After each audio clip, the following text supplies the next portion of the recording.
Good evening and welcome to the August Volunteer Forum. We're coming to you tonight from Beaconsfield Fire Station. What a great place to be, and it's fantastic to be here again with some fantastic volunteers to give what will be a jam-packed agenda of things to talk about this evening. As always, and first and foremostly, I do want to acknowledge the Aboriginal lands to which we come from to you tonight and pay my respects to elders past and present, particularly the elders of the Bunurong community who we come and celebrate here, and I pay my respects to their elders past and present.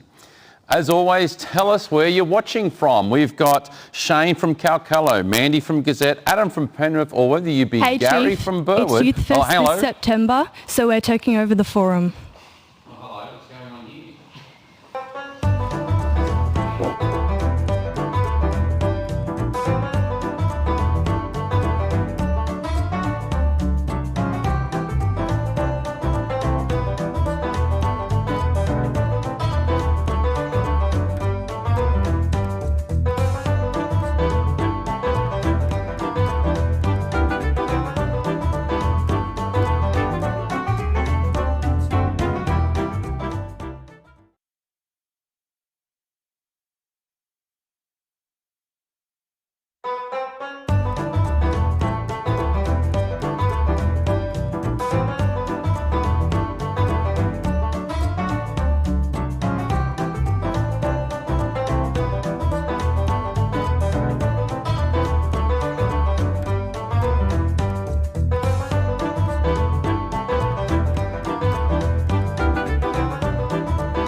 Well, ladies and gentlemen, it looks like we've been overrun by the juniors here in Beaconsfield. They have come in from the side there and kidnapped my other panellists this evening, and they've decided that the juniors want to have their say on tonight's forum. And welcome. Thank you. It's all. Thank you for, I guess, taking over the proceedings this evening. Introduce yourselves. Who have we got here? I'm Hayley. Hayley. I'm Archie. Archie. My name's Brooke. Brooke. I'm Pippa. Pippa, and we're all Beaconsfield juniors. Yep. Very good, very good. Well, I reckon it's going to be a fantastic night this evening when we listen to these juniors and also get an experience of CFA through the eyes of our young people. But as I said, there's lots to come up this evening, so let's have a look to see what's on tonight's show.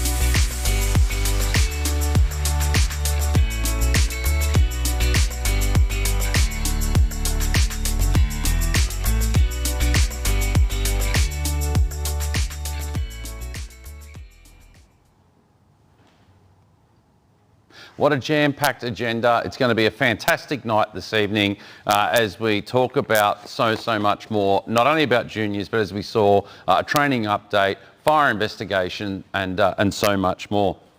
Well, Hayley, tell me a little bit about the juniors program and why it's so important for young people.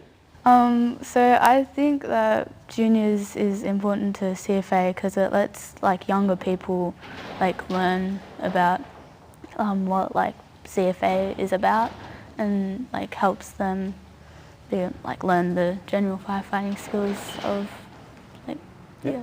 So what about yourselves? So what do you love about juniors? I love the social side of it. I've met so many new people and made so many new friends. Mm-hmm. Yeah, it's been great. No, excellent. And so tell me, how did you all get involved in juniors? Who wants to tell me what made you get out of bed one morning and go, you know what, I want to be a junior? My neighbour, he's a firefighter here at Beaconsfield, and I always thought what he did was really cool, so I wanted to kind of get involved. Excellent. What about yourselves? My dad, he started back up the program when my brother was of age, and ever since then I thought, wow, that was really cool, and I wanted to do it myself. Excellent. And what about on the end there? I've always, my dad's been a role model to me because he's been in the CFA for, I think, 15 years. And I thought, yeah, it'd be cool to try it myself. Yeah. And I guess you're all having fun and get to learn new skills, but meet new friends. Yeah, and have a really good time together. What's the most funnest thing you've done as juniors? Probably the end of year water fight. We have a water fight between us kids and the adults, and it's fun to get on the truck and then hose all the adults down with the water. And so let me guess, you sneak the 65 around the back, hook it up the pumper, and of course. let it go. Absolutely. And then you just give the adults a little 20 mil live reel or something and drench them. Is that what happens? Yeah. We also have water guns that we bring ourselves, so we can use them as well. Yeah, and some Nerf guns, I'm sure. What are some of the skills that you've taken away from doing some of the junior activities? So I guess just the general knowledge of firefighting equipment and sort of how you could deal with the situation with fire extinguishers. Yeah. Excellent. And what about yourself? Just learning how to put out a fire without having to worry about it so much. And all that. Well, Hayley, looks like you've got a bit of a fan club I can see here in the chat. Lots of people shouting out to you all saying how great it is to be on the panel, and it's great to see the juniors here and some really good, strong words of encouragement for the young people in the chat, which is absolutely fantastic to see. So, if I guess you've been in juniors for a while. What are some tips and tricks? What would you like to see in the juniors program into the future? Definitely both girls and boys joining as soon as you turn 11, because then you can get all the experience and all the fun with it. Yeah. Oh, excellent. And what other, obviously the end of year water fight sounds absolutely fantastic. Done some fire skills through the general firefighter. Obviously, fan of the fire extinguisher. What other pieces of equipment have you used in the juniors? We've also used the ground monitor, which is one of our equipment that we learn fairly early on because it's easy to use and it's fun, which you put it on the ground and it squirts a whole bunch of water, and it's pretty fun because you can test it out and see how it works. In fact, we've got some images here of the juniors that work here at Beaconsfield and doing some skills and some drills and shooting some targets. In fact, there might be a little bit of a challenge later on. I'm hearing that someone spoke a bit of cheek to me earlier and said that they could bowl the hose better than the cheek. Now, I've got a few people at Bayswater that has actually seen me roll a hose and they reckon I'm pretty good. So what do you reckon? Do you reckon I'll be put to shame this evening, or? You might be. I might be. Well, yeah, probably half a chance. Fantastic. So we want young people to get involved. Obviously, you've had a neighbour. Do we talk about it much at school? Do we brag that we're in the CFA juniors and try and get our friends involved? Definitely. Definitely. Yeah. What about yourselves? I do tend to talk about it a lot. Yeah. It'd drive the kids crazy at school.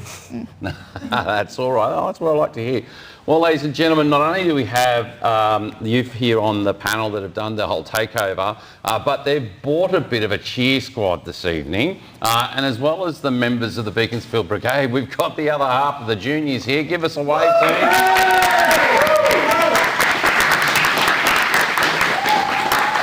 So that's fantastic. And as always, we are in an operational fire station this evening, and you might see we've got the Beaconsfield Fire crew in the back of the room like coiled springs, ready to get up and head out in the pumper. And we're joined by Officer tonight as well to serve the local community. So thanks very much. If it does happen this evening, the show will go on, and whilst the crew will get out and do what they do best in serving their local Victorian communities. Well, thanks for taking over tonight, gang. I think it's really, really great and really, really brave of you. I'm sure Deputy Chief Owen enjoyed being dragged off the panel so that you could get on here. We're going to hear a little bit more from the juniors. As I said, we might have a little bit of fun later on, but thanks for coming on and talking a little bit about what juniors means to you and getting involved. Well, it's that time again where Deputy Chief Officer Rohan Luke is here to give us an update on some of the training achievements that we've had from our last update last month. The training team have been working really hard to bring not only new training packages to CFA, but to ensure that the training that we deliver to our members is world class. Over to you, Rohan.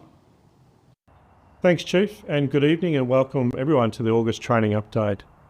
There's been a fair bit happening in training again this month and a few announcements. So the first one is our first aid program that we run.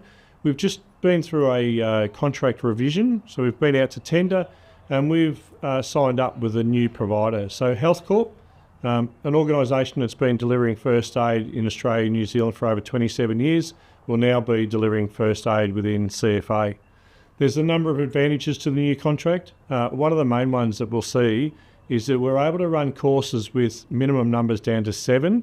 So instead of 10, down to 7, which will mean that we're less likely to have course cancellations. So scheduling for these new provider will occur from September onwards, and we're working with the districts at the moment to set up that schedule so we can get members back into delivering first aid. It's also important to remember that first aid training isn't just for operational members, so non-operational members are also able to apply for, nominate for first aid training. So the next piece of exciting news for us is fireline leadership. So some people remember CFA used to deliver fireline leadership, which is an operational leadership course over 2 weekends that we've run for crew leader to strike team leader. We've re-signed a contract with Red Flag, who will deliver fireline leadership for us coming in coming months, and we look to deliver 8 courses in the next 12 months. So scheduling's already occurring for that. We'll see the first course rollout proper in November, and we'll work through the districts with an EOI process so that we can run those courses.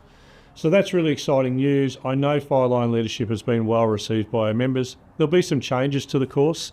The course will be a little bit more compact, so it'll run from a Saturday morning through to a Sunday afternoon, and then a weekend off, and then a second weekend, again, similar hours. So members won't need to give up the Friday night and move through. Well, we're also working with a number of people, and we'll co-facilitate that course over time. And we're looking at developing a number of volunteers and paid staff who will help us deliver and assist to deliver fireline leadership. The next area I'll talk about is our GFF version 2, and the long-awaited version 2 is here. We have rolled out the instructor satchels to our instructors to help deliver it, and the regions and districts will now start scheduling GFF version 2 in September. There's no hard start date, so as regions are prepared to set the training calendar to the new GFF, we'll merge into GFF version 2 proper, and as we've previously stated, we'll have a teach-out period of version 1. So those who are already committed to version 1 will have an opportunity to finish version 1 and not have to change or migrate to version 2. So that's really exciting news. The class sets are also being distributed. They will have been distributed by the end of the week to all of our districts, and we've been working with the CLDs and ALDs on how we can best utilise those digital class sets to help with assessments. The last part connected to the LMS also is that middle of September we'll see the online version or digital version available for GFF as well. So that's really exciting news that people can do the theory components themselves and migrate through the GFF program, where they have enrolled to a digital blended version.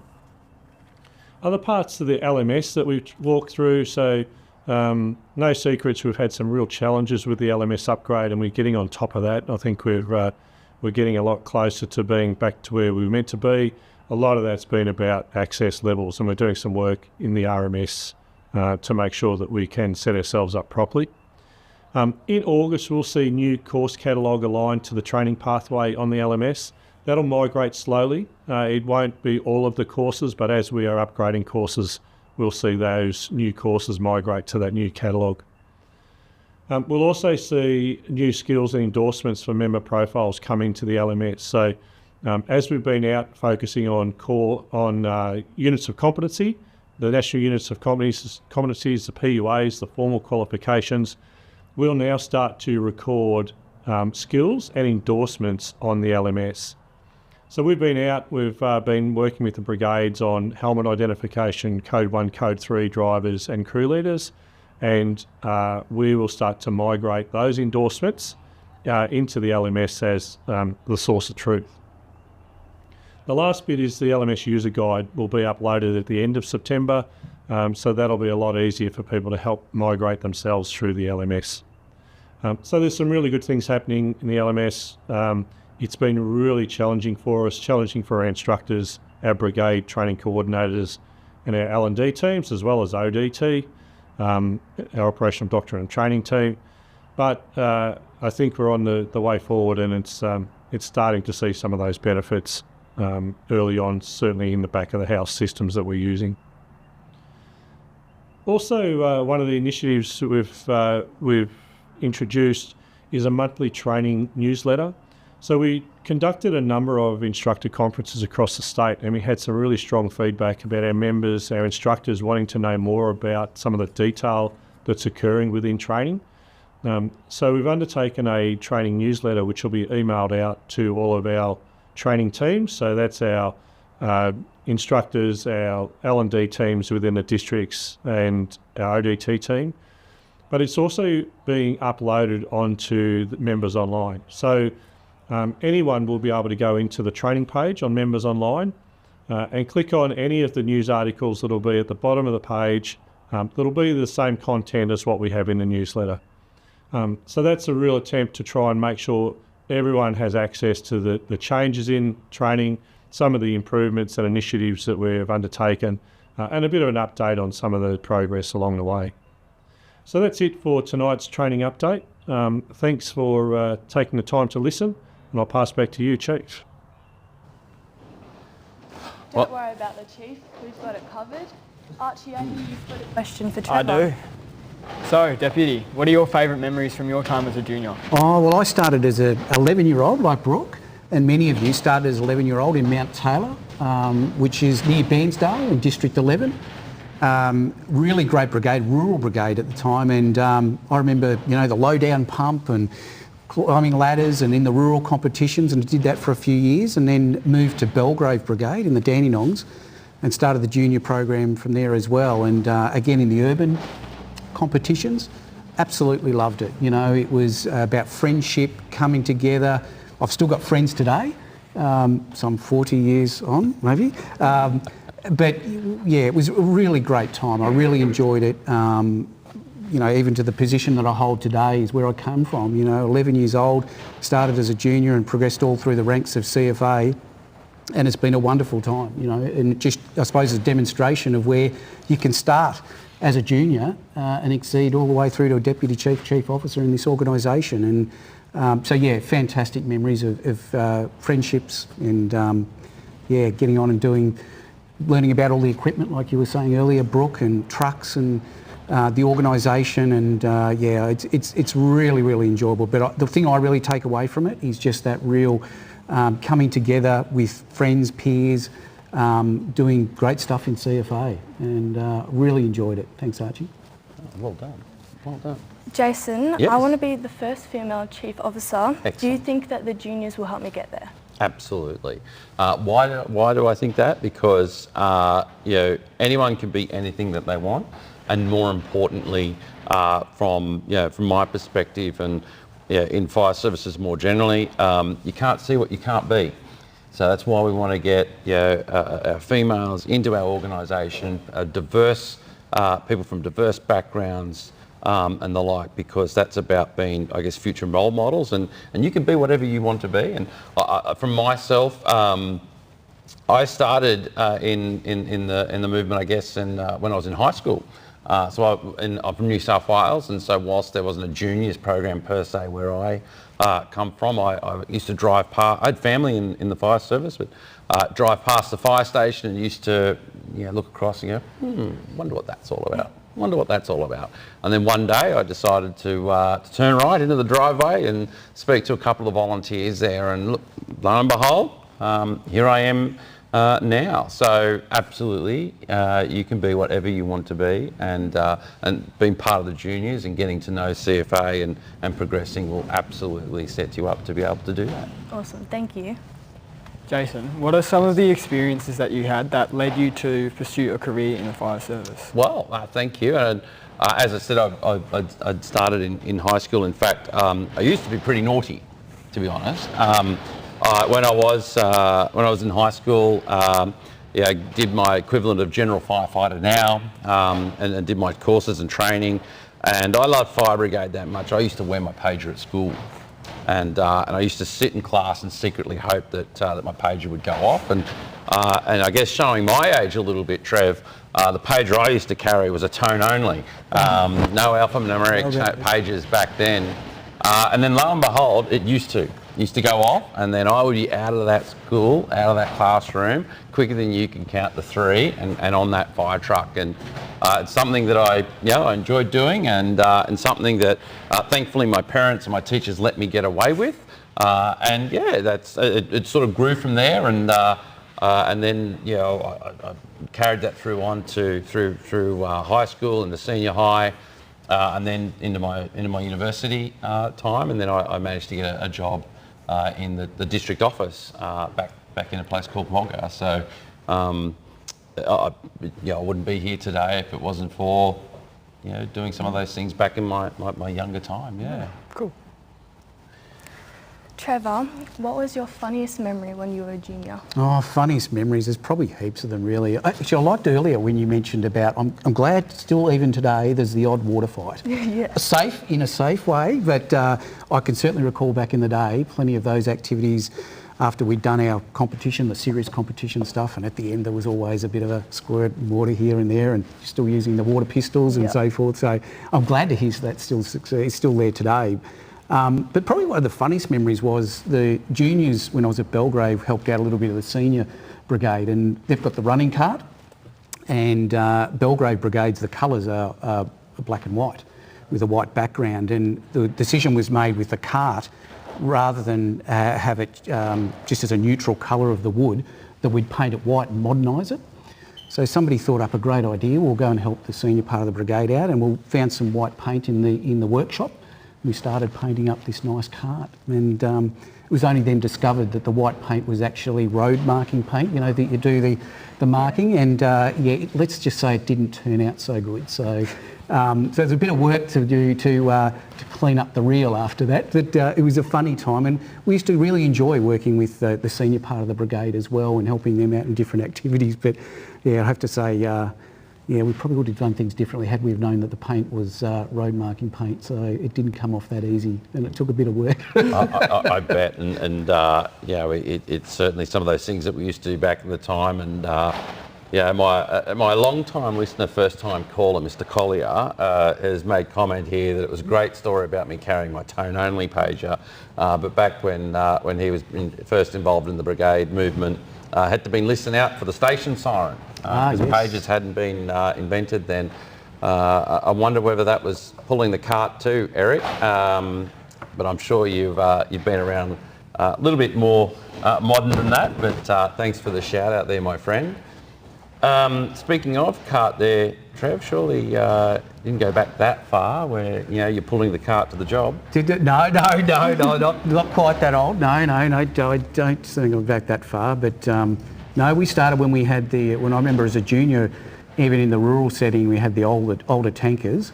There was things called the Willys Jeep tanker. That was a small tanker. I remember that. And then we moved to the things like the Accos, and they were the much bigger trucks and things like that, all the way to the urban when we got to learn as juniors. When we come to Belgrave, it was there was the big fluorescent. I don't still see some pictures today of what they called the Type 1 pumper, or the big fluorescent pink truck. And that was really like coming, wow, what's this big truck that operates in an urban environment with big ladder and big pump? And as juniors, we got to learn all about the urban and the rural settings, depending on the community you're in. So it just shows you the dynamics of CFA and the breadth and depth of the organisation. Lots of love coming through the chat for both of you this evening. Lots of shout outs, some family members even having a shout out this evening as well. I guess as juniors at Beaconsfield, we've been talking about Willys Jeeps and that sort of stuff, but you're pretty lucky. You've got a Scania pumper to do your training on. What's that like? It's pretty good. Like, it's pretty lucky that we do have that opportunity, and I think it's good experience to learn from. Mm-hmm. Yeah. But I guess you still do the more manual skills, the hose bowling and that sort of stuff as well. Yeah, and I've been behind the medium pumper, the Scania and that sort of stuff. And Trevor, I don't know about you, but I'm a simple person. When I did my pumps and pumping, one of the simple things you were taught was in the centre, out the side. I walk around some of these pumpers and have a look, and I tell you what, I think you need to be like these two, young, and know all about technology to drive some of these modern fire trucks. Absolutely. When you look at the electronics, and no doubt, the younger generation, just that'll be fluent. You're learning it at school, you're bringing it back into this organisation. But certainly, when I started, it was just a dial with a needle on it and pull a lever and off you go. It was very manual. Nothing like we see today in the modern trucks. But you're right, you walk around there, Chief, and but younger generation these days, that's what you're playing, and that's great that you're learning these modern vehicles that we're supplying. Yeah, that's fine. And I guess if anyone's out there thinking about, particularly Brigade, thinking about having a bit of a juniors program, what would be your advice to brigades that are thinking about getting involved in juniors? I would say just kind of try and start it up by contacting other brigades that do have one and see how they think of it and what everyone else in their brigade and how everyone's joined in, and give it a go. What do you reckon? I'd say give it a go. It is so much fun, and I've met so many new people and made so many new friends. Awesome. Yeah. Well, that's fantastic, and thanks for joining us and asking us the hard questions this evening and taking charge there tonight. That's chief material, trust me. The crowd agrees.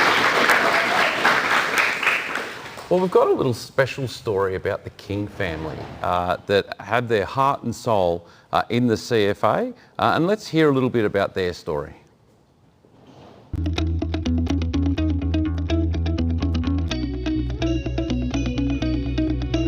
Yeah, I think with the cadet camps, they were quite excited to go,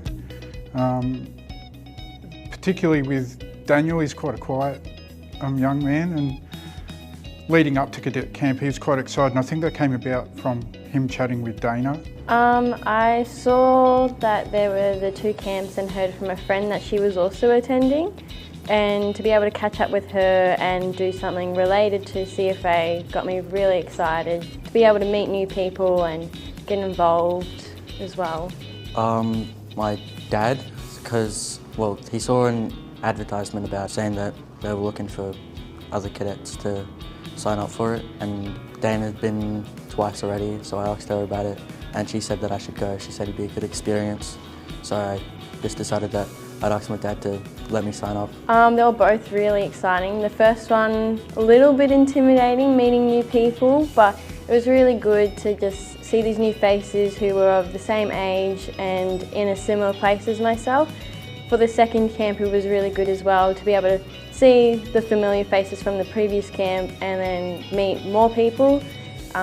It was really good just to be able to develop skills as well. I learnt that it's easier to talk to other people in the CFA, that you have a lot in common with other people around you, like even that aren't in the same brigade as you.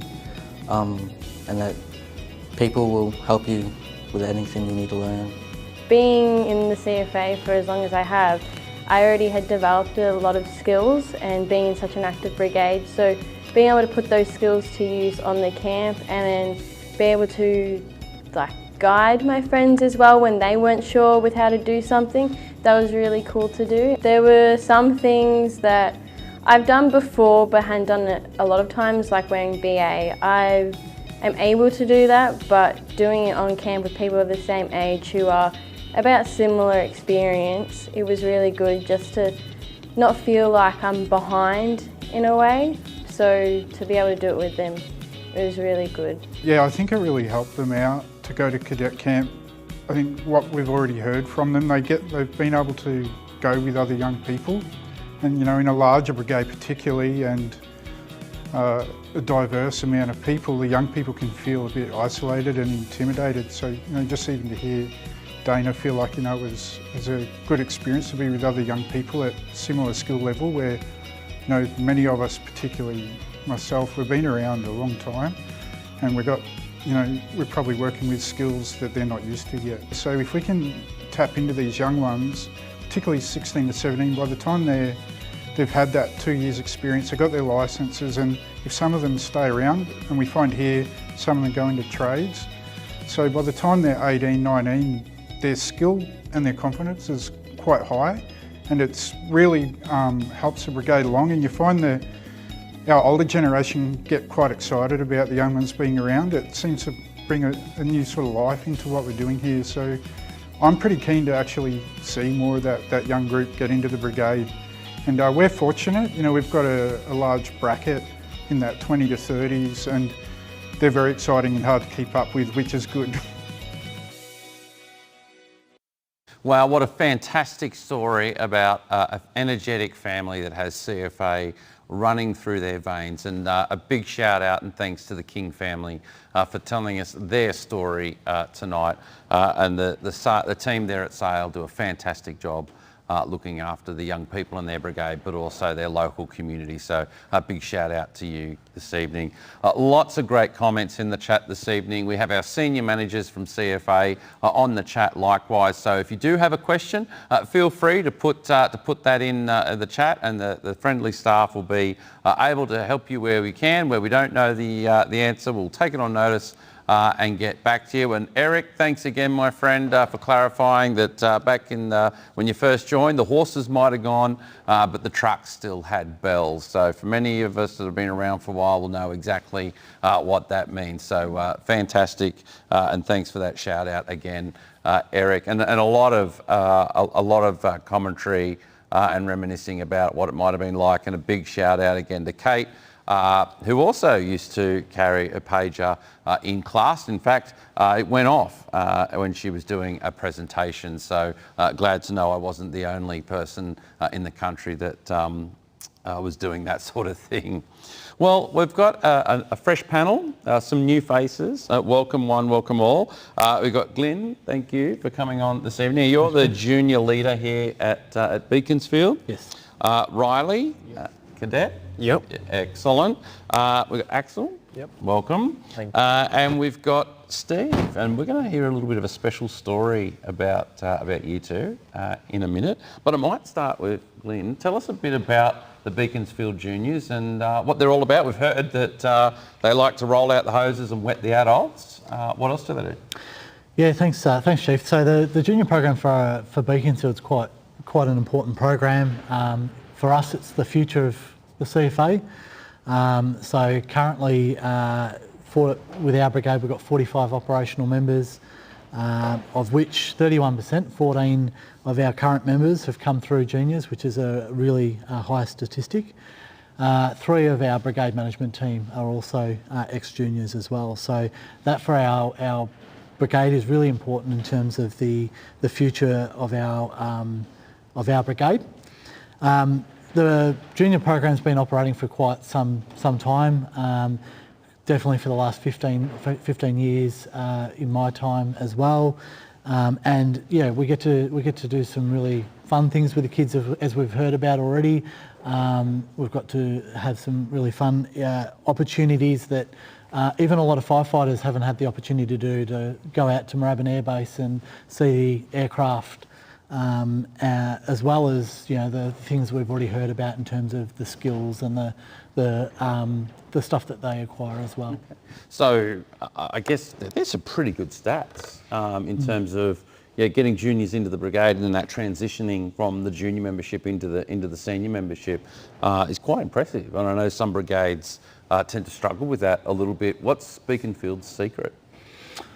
You got to put the work in. It's juniors it doesn't just happen. It does require a team. I'm very fortunate to have a really good team behind me of some really good leaders. But for us, we've partnered with Officer recently over the last couple of years. Officer Fire Brigade have been looking at trying to establish their own junior program. Collaborating with other brigades, using each other's experience and helping each other out is really important. No, that's fantastic. And I do have to probably apologise to the people at home. As you know, there's a series of cold fronts that'll be sweeping across Victoria over the next 72 hours. And I'm pretty sure tonight's has probably just started by the sound of the rattling doors. So bear with us, we'll put our way through it. So having juniors in a brigade is fantastic, and has led to good recruitment and transition into not only senior membership but also B&T positions. But there are, it is about making sure that we keep our juniors safe. Because our junior leaders and people that get involved in juniors are in a position of authority. Talk us through, CFA is subject to the child safe standards. Talk us through some of the child safety aspects of being a junior leader in a junior brigade. Wasn't expecting that question. No, for us, we work with the kids as soon as they apply to become a junior. We're talking to them, we're talking to their parents around what it means to be at CFA, but making sure that they understand that there's rules and regulations that we need to follow. But also from a junior leader's perspective, we've over the years we've done the various training programs rolled out by the CFA and placed a lot of emphasis on that, and always making sure that we're keeping up to date with the relevant changes to that process. Awesome. So Riley, tell me a little bit about your story. Oh look, well, Dad's been a member for quite some time. When I was really little, I look up to him as his first son, and I really looked up to him. Found that CFA was something that I really had some interest in, and I joined up myself. And look, it's been one of the greatest things that I've done so far in my very early life. But I've really enjoyed it in every aspect, and Excellent. Well, I guess, being the chief of the CFA, I would absolutely say being part of our organisation is the greatest thing that happened so far. But you are very young, and I'm sure you'll have plenty of other experiences. Oh, yes. So are you still a junior now, or you're in that transition phase? No, I'm actually, I've done my GFF. I'm out of being a junior. I'm now a full member. Look, I can absolutely say that the training from juniors absolutely helped me throughout my training through the GFF and transitioning to become a full member. Yeah, right. Yep. And for you, what was some of the highlights of being involved in the junior program? Probably some of the activities, spraying the current members at the time with water was pretty fun. But just learning about all the experiences and everything that leads up to being a CFA member. You get to help others and really just help out your community as well. And so you've been part of the cadet program as well. What have you taken away from the cadet program? Look, I also wasn't expecting that question, but Yeah, look, I've taken away lots of very helpful and useful skills, lots that I can apply in my real life and in the future as well. Look, it's been really helpful being a junior, and it'll definitely take me far in life. Yep. I absolutely agree. I've got to say, a nice young gentleman sitting here, speaking confidently, being able to articulate your goals and what you've been able to achieve. Absolutely, I can see that being part of the program has really helped you develop and grow into doing this evening. Yeah, absolutely. Excellent. Well, welcome, Axel. Hello. Tell us your story. Well, Riley actually got me into juniors quite a while ago now, but your fault. Yeah.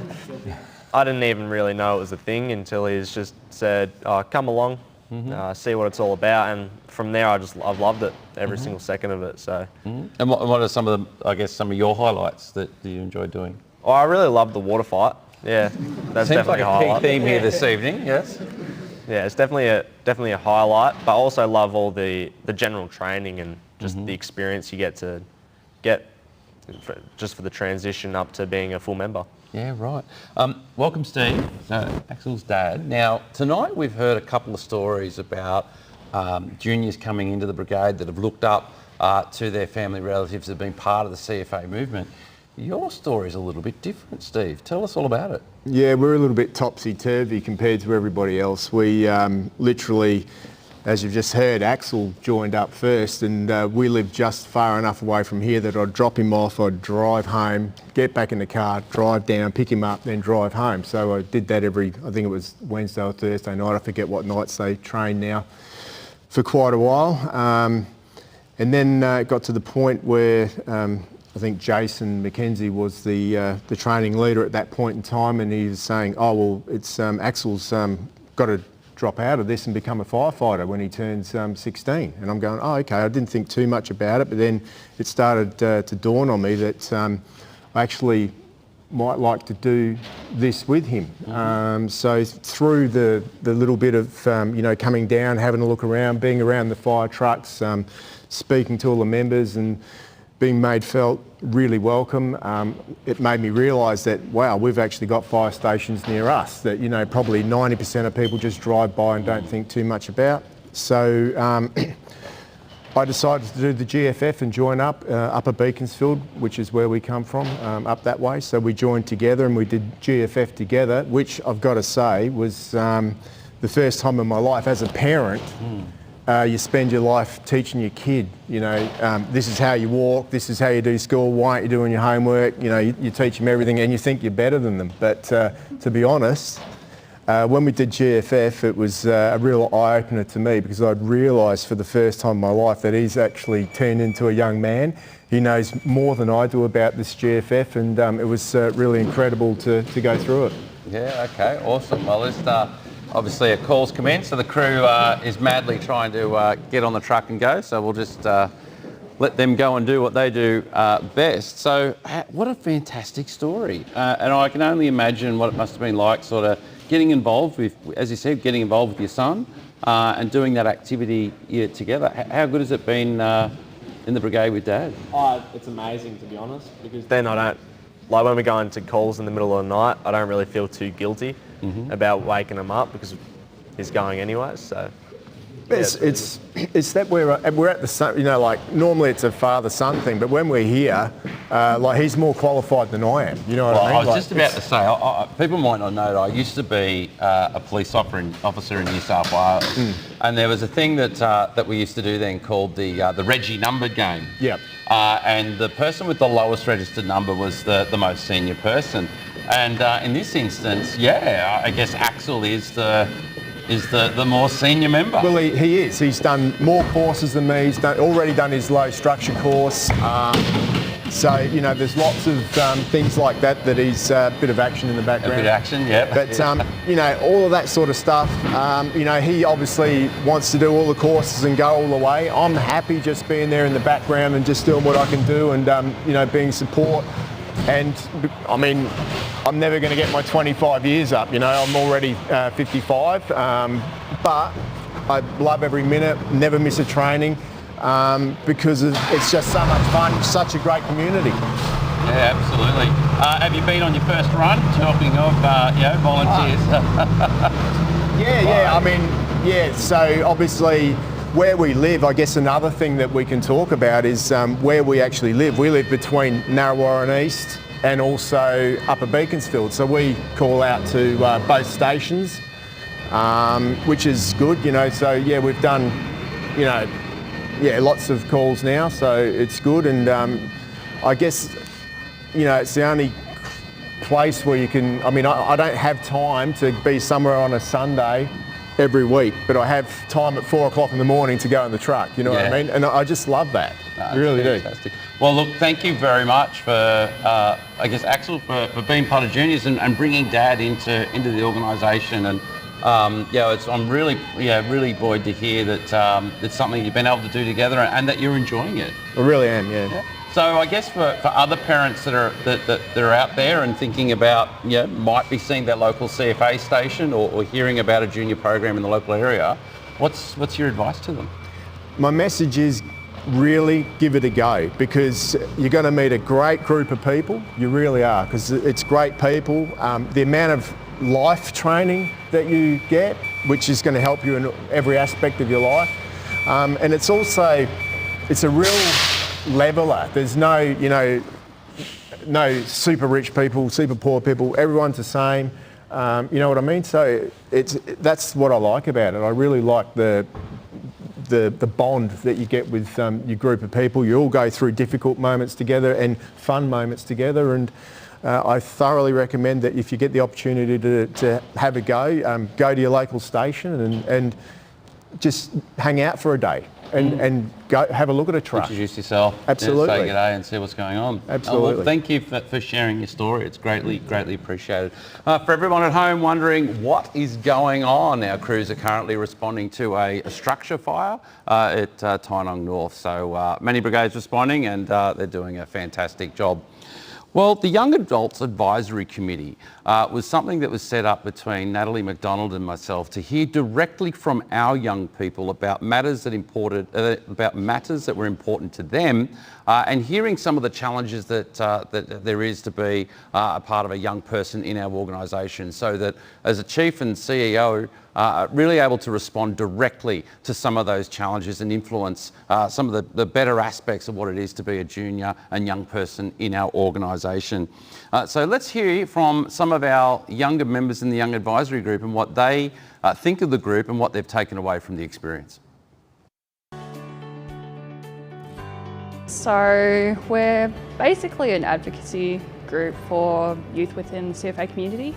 And yeah, we get to have conversations with people that are able to make decisions on inclusiveness for us. Well, I've always been really keen on advocacy, and I'm a student nurse, so I love advocating for my patients, and I love, being able to advocate for other people's rights and us being seen in CFA, and giving us opportunities to fully demonstrate our capabilities. I saw it advertised through the district, and I thought it was an awesome opportunity to get a bit more involved, have a bit more of a broader say, and mainly find out what else is going on across the state. At brigade level you can sort of get narrowed in and only see what's happening in your patch, but it's been a great opportunity to learn and find out about everyone across the state.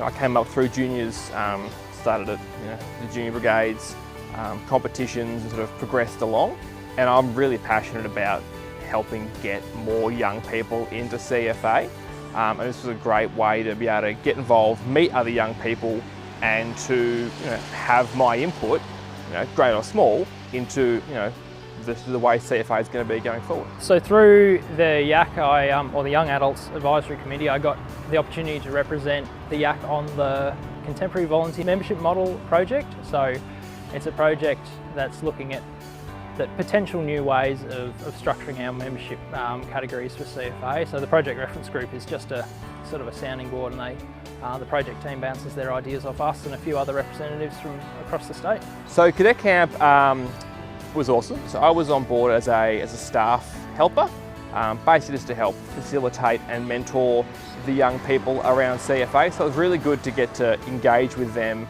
and to me and mentor them and just share my insights, learn a bit about them, and yeah, it's a really fun weekend. It's great to hear the projects and things that are underway at CFA, and it's great to hear from other people and see the place progressing and yeah, building up. It's awesome. You know, it's a little bit daunting because, you know, you're on a call with the chief, but it's really good. Everyone's lovely. It's a phenomenal platform to be able to network with like-minded people, to be able to, you know, have a say, have input, learn about things CFA are coming out with, and have fun too.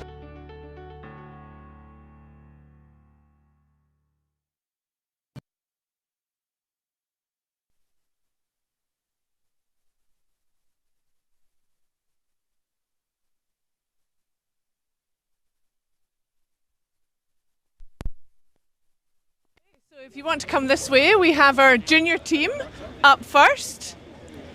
Juniors? Juniors are over here. This is the junior team. Yeah. So are you ready to try and beat the Chiefs team? Yeah. Who do you think is going to win? Us, of course. Juniors? Juniors! Go Juniors! We've got the Chiefs team over here. Chief, yeah, what's going to happen? Look, I've got a good feeling tonight. You know, there's a little thing that we do at Marupna called the Chiefs Charges, but I reckon we've got some youth on the side tonight. I haven't got a handicap with a couple of DCOs with a bung neck. Don't have a bung neck here. Experience. Yeah, he might have pulled the cart back in the day, but I've got a good feeling about tonight. We've got Rebecca here, bit of youth. I'm feeling good. Bringing the age down a bit. I'm feeling good. And we've got the last team over here. We've got the cadets. What do you got to say? You ready to go? Oh, we're going to beat them. Yeah. Yep. Calm down. Awesome. We'll be number one. All right, so for everyone at home, just what's going to happen, a bit of a hose bowling competition. We've got 2 lines, 3 lengths. We're going to roll them out, connect it to the truck, and we've got some targets down the end here. The idea is to go slow and steady, not to rush it, no running, following our procedures, remembering all the safety things that we do as part of firefighting. So, are we ready, guys? Yep. All right, we'll move out the way. And if we're ready at home, we can I'll cheer count along. 1, 2, 3. Ready? Are we ready? All right. On 1, Glenn's lead. 2, 3. All right, so the chief is bowled So straight. the chief is out first with the hose. And then we have the cadets. Come on, juniors. And the juniors are off. Let's hear them. Okay. Oh, the cadets Now are to getting the join water them. on. Oh, look at the chief stumbling. Get ready. What's going on? Who will be the first? Back up. Who will be there? And I think we have the Chiefs team. Let's go, juniors. As You've got this. triumphant. The Chiefs team as the winners. Sorry.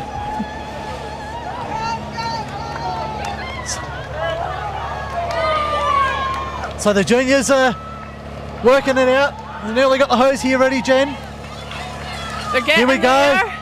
Oh, the Chief's even jumping in and helping out. The juniors. Come on, Chief. Great job of teamwork See there.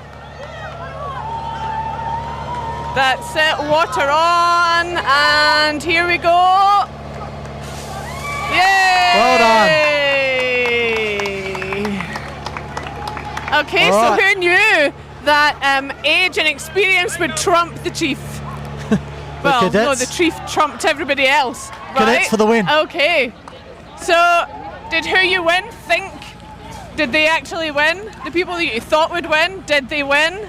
Well, what about you, Glynn? Did you think the chief did would the do chief it? did better than I thought. You know, Aye, for someone who sits behind a desk 5 days a week. That's completely true. And the juniors and the cadets, well, They did a great job, and even when they had a few little issues, they were able to just overcome that. they were able to overcome it, particularly with teamwork from the chief himself, was able to step in and help the juniors complete the task. So we're now just getting the hoses, all the water out of them, and we're going to roll them back up. All and right. then we're going to throw back into the main bay and continue Back into the studio. where we are. Thanks, Chief. Following extensive consultation with VFBV and CFA members, the new alcohol and other drugs policy was released. As a result, a revised SOP 9.02 was also released. The SOP, now renamed to Alcohol and Other Drugs, operationalises the policy for the fireground and provides advice to fireground leaders and incident controllers about actions to take to maintain a safe workplace in an operational context. After considerable consultation with the national regulator and feedback from VFBV, CFA has released an updated version of 12.03, Driver Fatigue and Record Keeping SOP, and a new Operations Bulletin, Heavy Vehicle Logbooks and Driver's Licence Recording. These documents outline CFA's requirements and exemptions related to fatigue-regulated vehicles under the Heavy Vehicle National Law. In all circumstances, CFA members need to ensure that they comply with CFA's fatigue requirements listed in the SOP, they complete the CFA fatigue-regulated heavy vehicle logbook as soon as operationally practicable, and record their licence information in Members Online. Additionally, there are specific requirements that are applicable to each of CFA's 2 exemptions for the fatigue-regulated vehicles. The emergency response exemption under 265 and 356 of the Act requires members to reasonably believe that non-compliance with the Act does not present an unreasonable danger to other road users. The emergency management activity exemption, which comes from an exemption notice issued by the regulator for emergency services, requires members to comply with the standard hours of work and rest requirements under the law. Further detail on what constitutes emergency response and emergency management activity is included in the SOP, and members should ensure that they review the SOP to understand each of these requirements. The new fatigue-regulated heavy vehicle logbooks will be rolled out by Fleet Services quite soon. To ensure CFA is meeting its legal obligations, the Chief Officer has determined that all members operating CFA firefighting appliances, including support vehicles such as FCVs, must record their licence information in Members Online. Licence details can be updated by clicking on the Manage My Profile link at the top of Members Online, and then the Contact Details button, and then scrolling to the bottom to update your licence information. Back to you, Chief. Thanks, Tim, for that important information about, in particular, our fatigue and heavy vehicle driving and updates to the SOP. I can't believe it. Part of the Chief's charges for a number of years, and we've finally managed, with the help of the juniors, to take out the title. I couldn't be more chuffed. And the hamstring is still intact, which is even better. Big shout out again to everyone on screen here.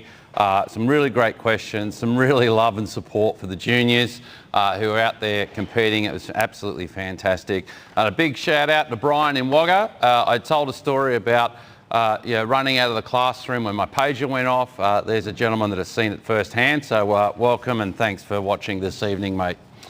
Well, we're here to talk about fire investigation. We've got Brian, welcome, Kevin and Andrew. So, fire investigators, tell us all about it. Well, basically, I'm mainly a structural investigator, so investigating the origin and cause of structural fires, so that basically we can find out what causes fires, get all the information, put it through to headquarters so that we can look for trends and things like that. And what about you, Brian? It's the different scenes that we go to can be anything from a shed fire to a burning factory fire. So the fire investigator's actually got to manage the scene as well. So even the owner-occupier, we've got to make sure that they're okay. Talk to the police, detectives, forensic chemists, and then there's all the other bits and pieces on the end of that. And also that we end up with some trainee fire investigators as well. So we train them on the job. He looks down the table there. Andrew, tell us your story. Yeah, so I got into fire investigation, the structural side of it, through intrigue, I suppose, attending a few incidents where fire investigators attended, and was intrigued how they did it, and the opportunity came up a bit over 12 months ago, so I jumped on board, and now am fully qualified as a structural investigator. Yeah, wow. Look, many people might not know, but I'm actually a fire investigator myself. When I was back in New South Wales, in fact, I was trained by Nicole Harvey herself back in the day. So I was very privileged to have that. So I understand, cause and origin. A lot of firefighters out there watching tonight. What's one of the biggest bugbears of a fire investigation? I know for me, is particularly in the wildfire sense, scene preservation. What are some of your tips and tricks for brigades that are out there, particularly in the structural environment? Because, understanding you've got to do a bit of overhaul. What can they do to make your job easier when you turn up to do your scene investigation? Do the minimum overhaul possible. Try not to disturb the scene too much. And instead of flooding the place with water, use water to a minimum if you can. It certainly helps us a lot. Yeah, so go easy on the plaster hooks is what you... Yeah, certainly. Yeah. Don't have to pull every ceiling down, that's for sure. Yeah, right. So what is some of the most, what's one of the most, I guess, interesting fire investigation you've ever done? A lot of it to deal with trying to find out where the cause is after there's been a lot of damage. Or where, as Andrew said, the scene has been flooded and we're stomping through lots of water. That's the big thing. And you mentioned it before around why we do fire investigation, that cause and origin, but trend data, and again, I mentioned Nicole Harvey there earlier, you're collating all that information, because it also helps us inform things like product recalls, Oh yeah, there's product recalls, and also the information we give out to the community as well. And one of the things that sticks in my mind from a long way back was smoking in bed. That we did the big smoking in bed thing. Yes. So those sort of highlight what the problem was and to tell the public about that. That's the big thing. So what's probably the most common, suspected cause that you're sort of coming across more and more of late? Lithium-ion batteries. Lithium-ion batteries. Oh yeah, talk me through it. Did one not too long ago. We had a young guy had his scooter on charge. Next thing you know, the shed's on fire. Thermal runaway and away it went. Yeah. And do you see that mainly in like the garage area, the sheds, or it does scare me sometimes when we see some of these things in some of the living areas. What are some of the things that you've seen? I've had a major factory fire that caused by a battery in a charger, left overnight. It was actually in Dandenong. But the fire itself was all over within probably 5 minutes by the video. Yeah, right. But it was the heat produced by the lithium battery in the first instance. So where a normal fire burns slowly, a lithium battery goes very hot very quick. Particularly when it's in that runaway. Many people talk about it's almost like a jet engine firing up. Talk me, how long does it take to become a fire investigator, particularly a structural fire investigator? Usually, fire investigators usually take on a mentor, and they go out with someone to actually know all about what's happening. Then they go with an interview with their district fire investigation coordinator, and then continue on the road of doing all the courses up to it. To get to the courses and get them done is probably about 6 to 8 months, and then from then it takes probably about another 12 months to get your 5 scenes done and to get competent in actually doing things. Because it's not just about going through and attending the scene and doing your examination, and if you're, I guess, lucky or unlucky enough to do a destructive dig, it's also then preparing the report, isn't it? And that can be quite onerous. Yeah, that certainly takes up a lot more time than the investigation itself. The report writing and collating your photos and any other evidence that you've picked up along the way.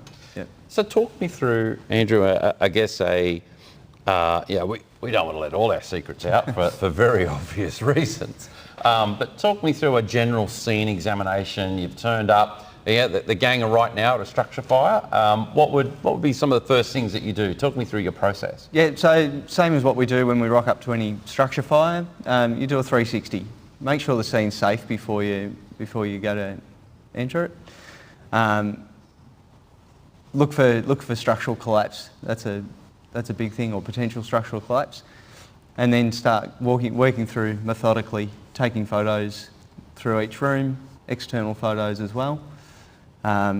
Going from the least damaged to the most damaged, and working away very methodically through the building. And I guess in fire investigator speak, you're looking for indicators. What are some of the indicators that you would be looking for in a structural environment? Definitely the burn patterns of different shapes. How much, particularly for structural, you're looking at the structural integrity changes, all of those type of things. Your burn and char patterns. Char patterns, everything. Yeah, alligating. I always get that term wrong, but I can't never say it. But I guess really looking at how long a fire has been burning. Whether the door was open, whether it was closed. How much fuels would have been there. Yes. That's the big thing, is to estimate the fuel loads. Yeah. And how many fire investigations would you do on an average year? Depends. Some years, I've been around 26. I do about 40. What about you, Andrew? Well, as a newbie, I've done 6 so far. Yep. In the last 12 months. No, well done. And look, and thanks for putting your hand up. It is quite a commitment, as we've heard, around doing the mentoring, and then the training that's involved, and then the assessment processes and pulling those reports together is no mean easy feat. So thank you very much, all three of you, for the work that you do in the fire investigation space. So talking about fire investigation, we've got a bit of a video talking about some of the unique features of a world-class facility, CFA facility at the Huntley Training Ground, which, as far as I know, is the only type of its kind in the Southern Hemisphere. Let's have a look at some of the features of the new fire investigation training facility.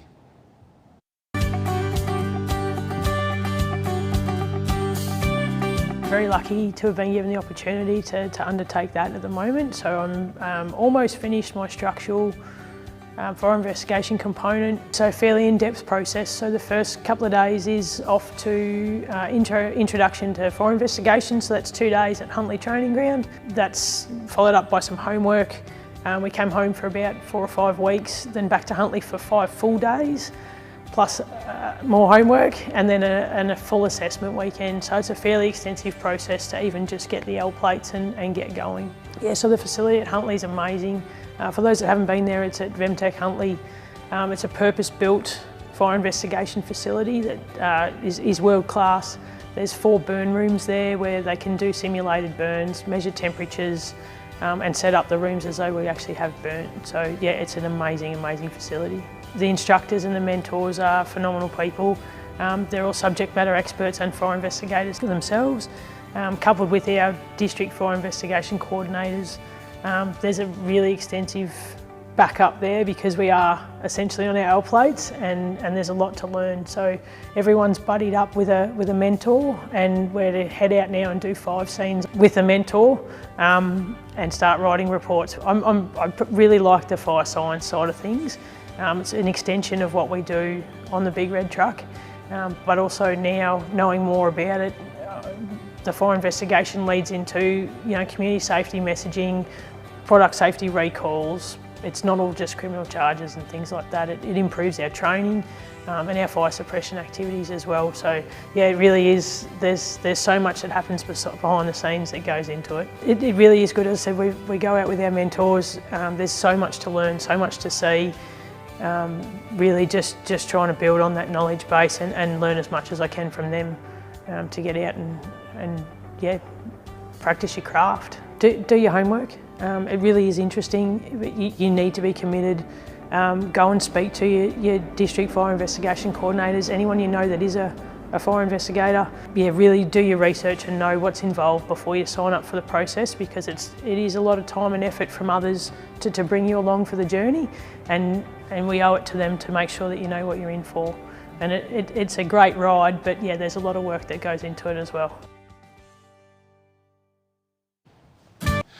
Well, it's fantastic to hear about the Huntley facility and hear from our dedicated fire investigation team, a wonderful group of volunteers that well and truly punch above their weight. A lot of people don't realise how many fire investigations are occurring right across the state, and we're averaging around 500 a year done by our dedicated volunteers right across Victoria, whether it be wildfire or structural investigation. So well done, team, and it's great to see you have a facility such as the Huntley Fire Investigation Unit. Well, we've got Lucy, Caleb and Sandrulka. Welcome. So you were the competition. Hey, how do you find the challenge? Bit difficult. Yeah. A bit difficult? Yeah. You never know, we might come back one day though. Oh, is that a rematch right here? Is that a challenge? Oh yeah, 100%. Oh, very good. Well done, team. Thanks for giving it a go, and I look forward to the rematch anytime you're brave enough to come and bring on the new and improved Chiefs charges. Well, we've got a fantastic panel here this evening. We've got Glynn back. Thanks for coming along. Jace, thanks for coming on. Welcome. A late sub-in apparently. Yeah, captain had to go to the job. Yeah, so 19 trucks there now already. It's starting to grow, become a bit of a job. So lots going on there. Alex, welcome. Thank you. And Chris, welcome. Members of our juniors team. We're going to have a bit of a chat about some of the new and improved things that are coming up, some exciting things that are coming down the pipeline. So Jason, from the brigade's perspective, how important is, we heard a lot from the juniors tonight. From your perspective, how important is it? Look, I think it's probably the grassroots. It's so important that you, one, engage with younger people, and two, the stats that Glynn gave earlier, we've had a really good retention rate. A lot of the kids have come up through to adulthood and now in management. And I find it gives the kids a bit of direction. It's something outside of their normal day-to-day life. A lot of people are looking to try and help the community, and I think it fits really well.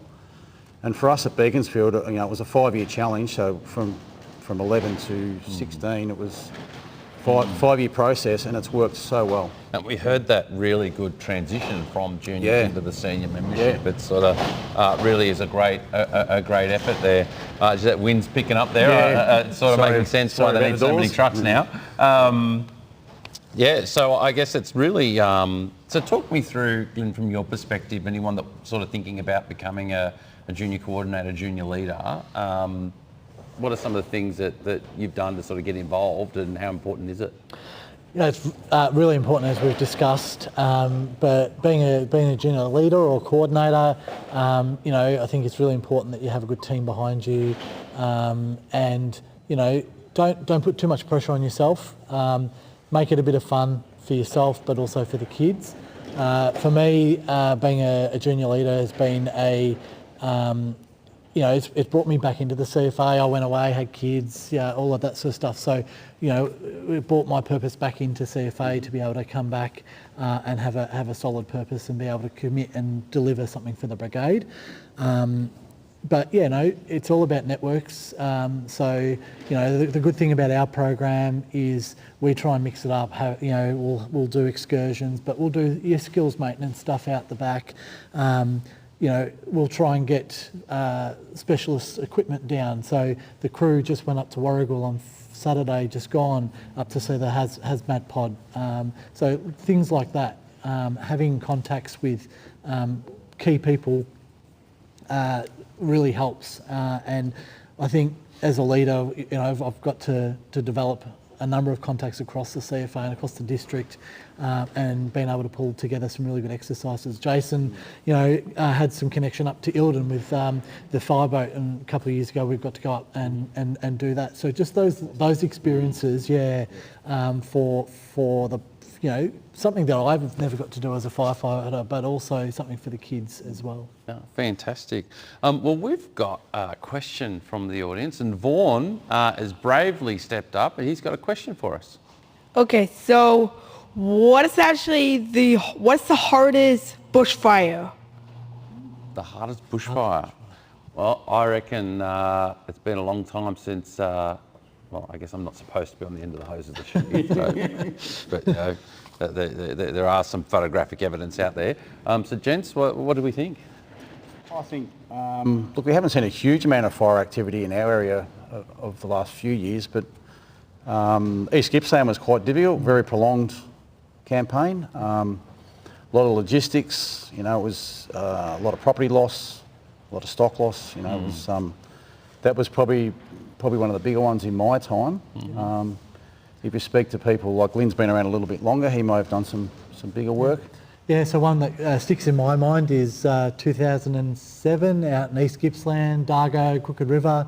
I was out on strike team there and had a pretty hairy moment, but thanks to our training, that was put in place and we were kept safe the whole time. But that was one that, I don't want to relive anytime soon.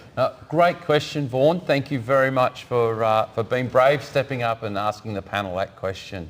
Well done, mate.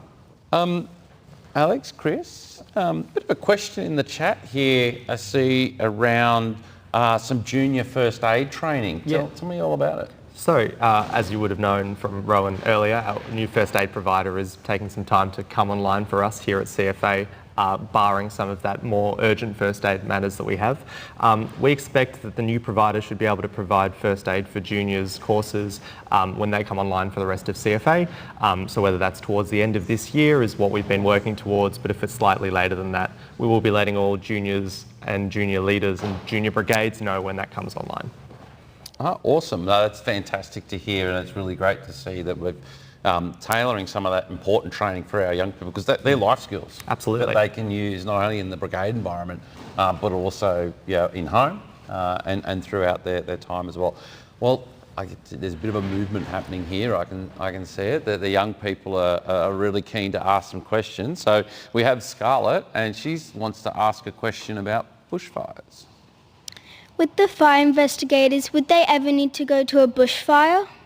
That's a fantastic question, and as a wildfire investigator, absolutely. And we heard about from the structural fire investigators about what it's like to do a structure fire and a scene investigation there. From someone who's done very large scene examinations of some very large bushfires across New South Wales, one of the cool things about being a wildfire investigator sometimes is you get to fly in helicopters. And you get to, you see the fire runs, and from the sky to trained fire investigators, they look like big arrows that says fire come from here, and you sort of follow those along the indicators, and you keep going and going and going and going until you get to a place called the area of origin. And then once you get to the area of origin, then unfortunately that's when your knees get dirty, because you get down and you start to go through and sift through. And if you're really lucky, sometimes you find out what starts the bushfire.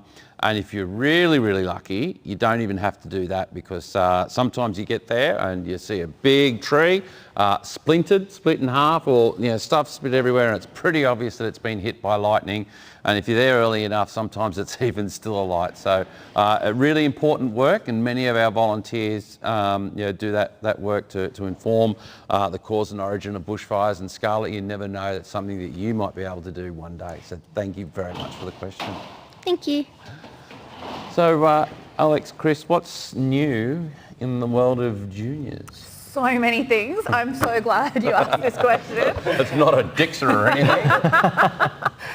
No, we've got lots of new things coming, and one of the most new and most exciting things that I want to talk about today is our schools program. So this is under development, and we want to go where our young people are, and many of our young people are in schools, so we thought, let's bring CFA to them. Yeah, that's right.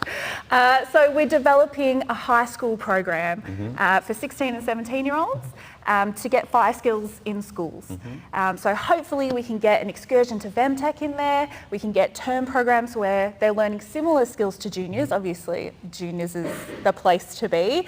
But this is another way to encourage our school students to join juniors, or our 16 and 17-year-olds to join as senior brigade members. So I guess that's really some of the, you're getting young people that might be interested in fire brigade, they're still in high school, like back when I started, to be honest, and getting them involved in that, because then they do have the ability, if they are interested, to go straight into those senior ranks, don't they? Yeah, exactly. As operational or operational support members. So there's the options there. And much interest in the program? Yeah, absolutely. And particularly within our organisation, I think this is something that our members have been asking for. So there's interest inside, but also schools have been asking for skills and for CFA to be involved in other ways. We do community safety, which is fantastic, but they've also been asking for skills. And we have in our northeast, they do the youth crew program, which is so beloved out in northeast. So yeah, if you've heard about youth crew, heads up to youth crew. They love it over there.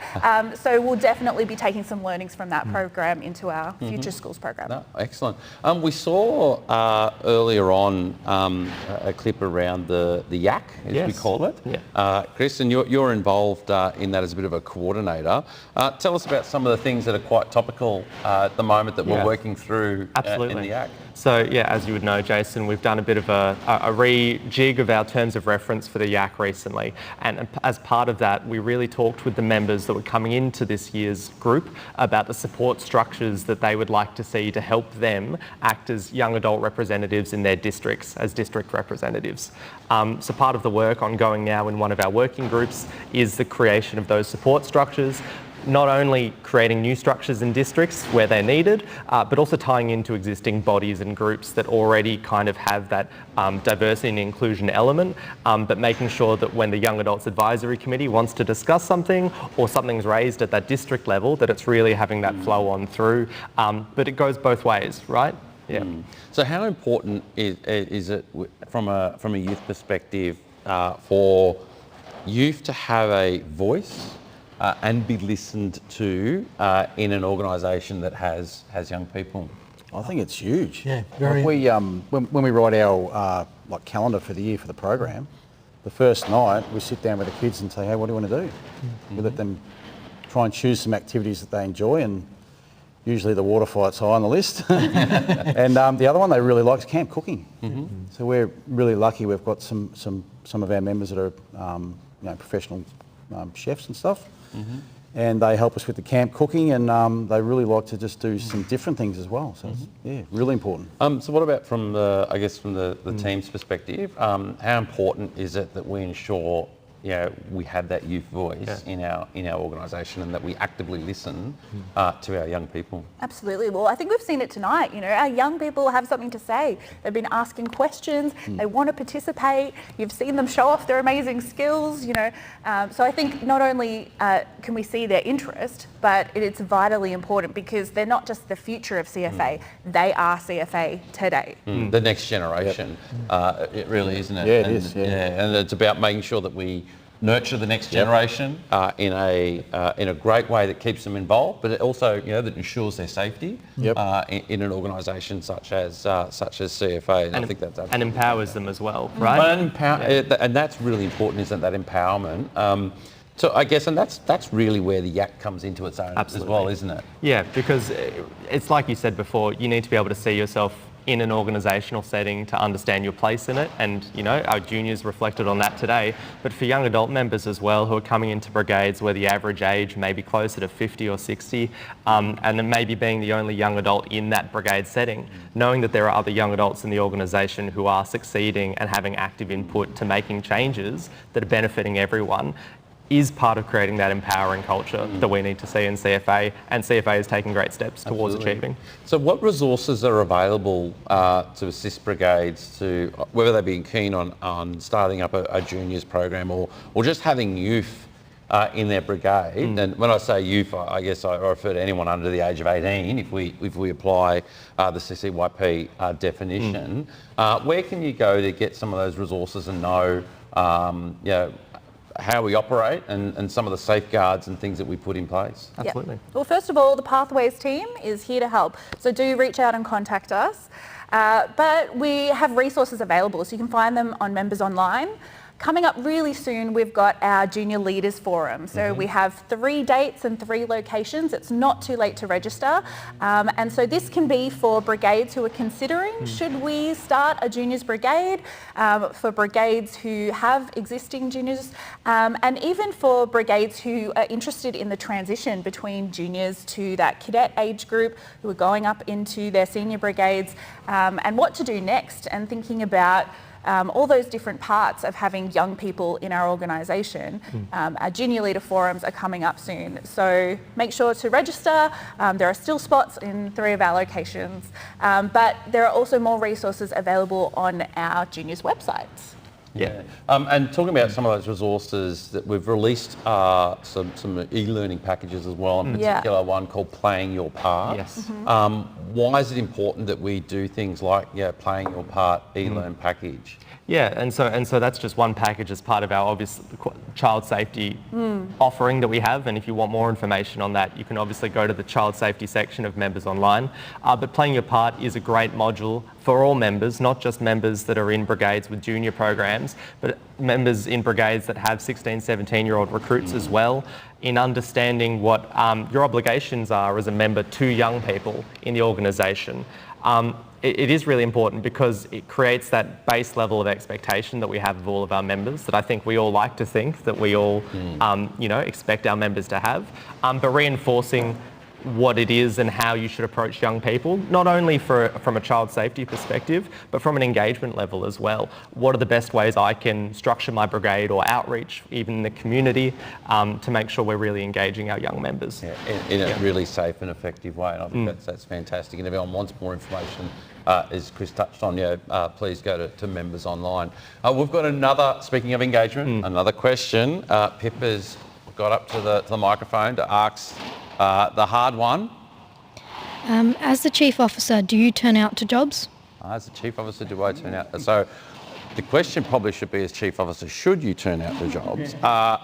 So the answer for that is yes, I do. I love it. And any chance given, I will jump on that truck. In fact, I was very jealous of those that went out this evening. And a big shout out and thanks to the crew at Hoppers Crossing Golden Square, who have all had the well, I was going to say privilege, but I was probably a handicap to the crew, to be perfectly honest, of me riding on their truck going to jobs. So great question. I do. I enjoy it, and any chance I get, I love joining our dedicated volunteers on the truck and watching them do their thing and helping out. In fact, a big shout out to Robbie Waterson and the crew at Kahuna, who had the privilege of being the very first brigade to have the chief go to a job for them. In fact, it was a transformer fire on top of a pole where Robbie, true to form, handed me the branch and said, well, you're the chief, off you go.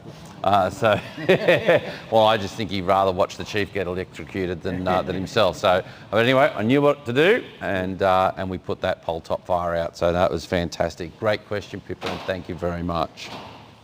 Well, cybersecurity, as we heard, is an important factor in ensuring that our members stay safe, in particular our private and personal information. Brendan O'Kane, our Chief Information Officer, is going to give us a bit of a shout out in terms to multi-factor authentication and what it will mean for CFA very soon. Thanks, Chief. CFA is now ready to introduce multi-factor authentication for our members when they access CFA accounts and systems, and this will come into effect at the end of September. Multi-factor authentication, or MFA, is being implemented to better protect the personal information of all CFA members, which we need to retain for operational and compliance reasons. This will be applied to CFA systems such as Members Online, LMS, Volunteer Recruitment Hub, FERS Online and Office 365, and it's being designed to be as straightforward and intuitive as possible. We'll be sending communications and instructions to all members over the coming weeks to ensure a smooth implementation and that members have the support that they need during this transition. So keep an eye on your email and members' news for more detail, and we'll also keep updating information about MFA on Members Online. Thanks. Thanks, Brendan, for the fantastic work that you and the ICT team are doing to ensure that your public and your private information stays exactly that in our CFA systems and enhancing our cybersecurity, ensure that it is fantastic. So we'll keep an eye out for further information on multi-factor authentication and how we will be increasing our cybersecurity levels across CFA. So Chris, before we wrap up this evening, because it's been a pretty jam-packed agenda tonight, you did want to mention a new website? That's right. So we're very lucky in the juniors team to be launching a juniors specific website for CFA that junior leaders and juniors will have access to. Junior leaders have access now and are encouraged to go on and have a look. You should have received a junior leader newsletter about that. But for junior members, we hope that in 2 weeks, fingers crossed, if everything goes to plan, you'll be able to jump on and have a look at a brand new website that's just for you and your programs. Fantastic, and congratulations to the team for being able to pull that together. And it will be a really great way that we'll be able to provide, first-hand information, that empowering of our young people in a safe environment. Exactly. So that's fantastic. Well, it's been a great night tonight. We've heard from our junior members. We've heard a lot about what it means to be a junior. We've heard a fantastic story about a father and son trio. We've had a competition out the back, and as I said, the new and improved chief charges finally managed to pull one off. It's been fantastic. Lots of questions in the chat that have been answered by our staff on there tonight. So a big thank you to you for answering those questions. As always, a replay of tonight's forum is available on YouTube, but also you can come back and listen to any of the online forums through your favourite podcast provider, whether it be Google Play or Spotify. So if you are driving across Victoria, thinking or struggling of something to listen to, you're able to bring up my dulcet tones in previous volunteer forums, so ensuring that you stay up to date with the latest news and information across CFA. Always welcome to your feedback. We're always looking for new subjects, things that interest our members, to ensure that we're able to keep this current and valuable for our members. And if you do have any feedback and want to know or see something on future forums, please reach out to internalcomms@cfa.vic.au. Well, the next forum will be on Wednesday, the 25th of September, and we'll be coming to you from Pomonal, which many of you would have realised or appreciate the name, a community that was absolutely devastated in the season of last year. And we'll be hearing from the Pomonal Brigade, having a chat to them and the local community about what it means for them 12 months after that horrendous day. Thank you very much, everyone, for joining tonight. Thank you all to my panellists. There's been a lot of panellists. Thank you for the juniors for your takeover and your leadership tonight. Give us a cheer. You've done a fantastic effort, some really great leadership there, and they are the future of our organisation, and I'm pretty sure sitting amongst that group will be our next chief officer. To those behind the desk, you know who you are. A fantastic job. Thank you very much for making sure this forum comes to our members right across Victoria or wherever they might be in Australia or across the globe. Well, that's it, everybody. Thank you very much for a fantastic evening, and stay safe till we can come together again.